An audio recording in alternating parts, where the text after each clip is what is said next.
It's time for Recipe of the Day. Easter is less than a month away, and I'm bringing you a delicious ham glaze recipe that is perfect for Easter or really any big gathering. Ham is such a great, convenient protein, like entree protein to do because they're usually sold fully cooked and you're just heating them up. So it's just something you don't have to worry about as much. You know, you're not worrying about it being undercooked or overcooked. I mean, don't overcook it, but you know what I mean, right? The safe temperature is 145 degrees Fahrenheit. You want to get it to there. And then after that, it can come down to room temperature. You know, you can serve it cold. So very, very convenient and easy. Now, the ham glaze I'm telling you about today, you know, I have a few different ham glaze recipes on Cook the Story. I love them all. I really do. There's a maple syrup one and a pineapple one. I think those are the two that I have up there, and I do love them. But I decided to put this recipe up on the site, today's recipe, because it's actually what I just normally do when I'm not really thinking much about it. I'm like, oh, I'm going to just make a quick glaze for the ham. And I had never written it down. And so this one is, you know, I did what I do, but I measured it and paid attention, wrote it down, tested it, and then of course photographed it and everything.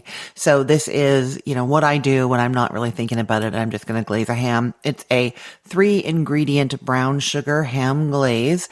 And I also have some little variations that you can do. One that's great for Easter, and then another one that's really good for Thanksgiving or Christmas. So the basic recipe is just a half cup of butter melted mixed with a 1/4 cup of brown sugar and a tablespoon of orange zest and then a little pinch of salt, and you just mix that up.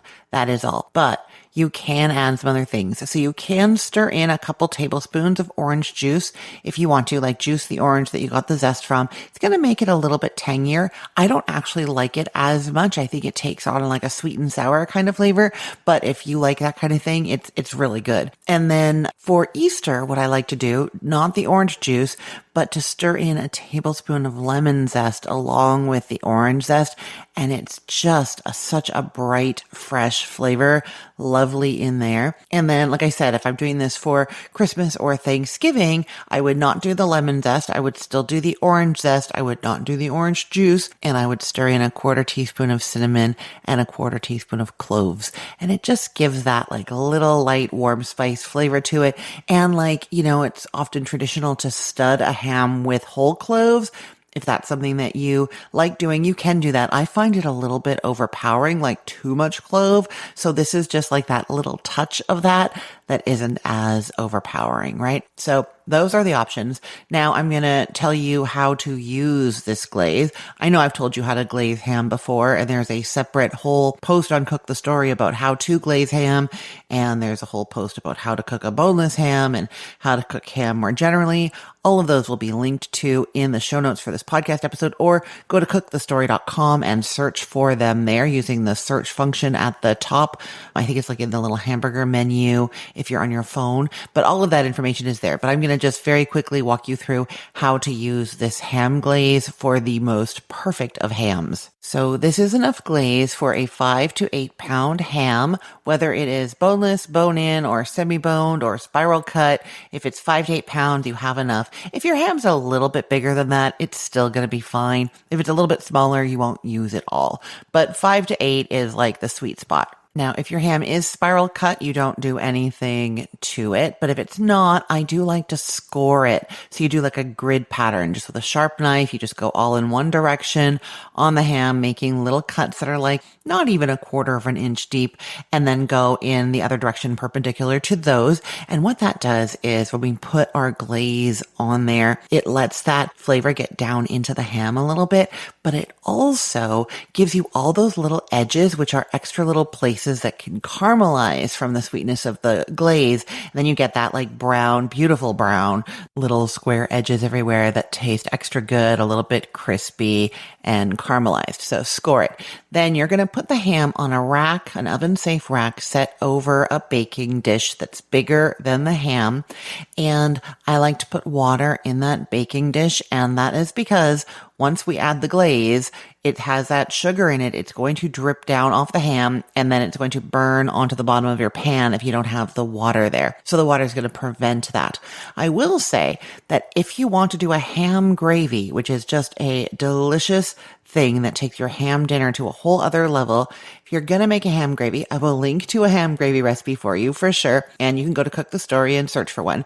But if you're going to do that, then you can use that water that's going to have the ham juices dripping down into it and some of the glaze dripping down into it. You can use that water to make your ham gravy, but you could also take it like up a level and use like an unsalted chicken stock down in there or vegetable stock instead of the water. And it's going to like concentrate a little bit and just be extra flavorful for that ham gravy. You just really want to use a no salt or low sodium liquid, whatever it is, because you are going to get some salt dripping from the ham and it could be too salty otherwise. And then you're baking that ham at usually 300 degrees Fahrenheit or 325 degrees Fahrenheit until there's about an hour left of cooking time. Now, I don't know how big your ham is, so I'm not going to know for sure. Usually the ham labels give you a good indication of how long it's going to take. So have a look at that because that label is for that specific kind of ham, bone in, boneless, and will give you your pounds. It's usually between 15 to 18 minutes per pound,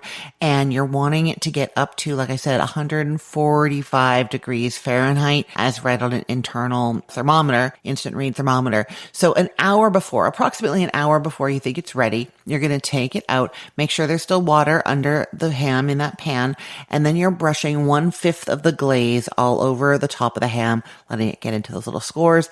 If you have the spiral cut ham, you can sort of drizzle some of that glaze down in between the slices. And then that goes back into the oven for 15 minutes, come back out, brush another 1/5 of the glaze on, okay? And then you're going to put it back into the oven, and you do that a total of 4 rounds of brushing that glaze on there. So you've used 4/5 of it. So you just keep adding more and then putting back in. And that just stops it from like burning, but is allowing it to like build up the caramelization.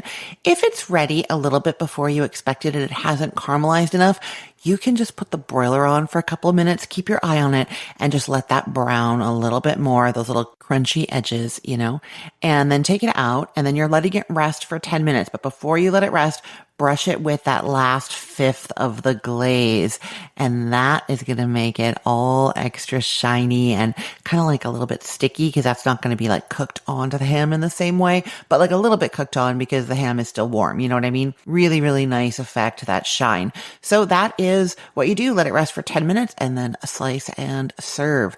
I will put the link to this 3-ingredient ham glaze recipe in the show notes for this podcast episode, or you can head to cookthestory.com/ROTD and get it there. Everything there is arranged by date. So it's helpful to know that today is March 23rd of 2025. The other place you can get the link is in our Facebook group. I post the recipe of the day link there every single day, 7 days a week. There's a new recipe all the time. The Facebook group is at facebook.com/groups/recipeotd.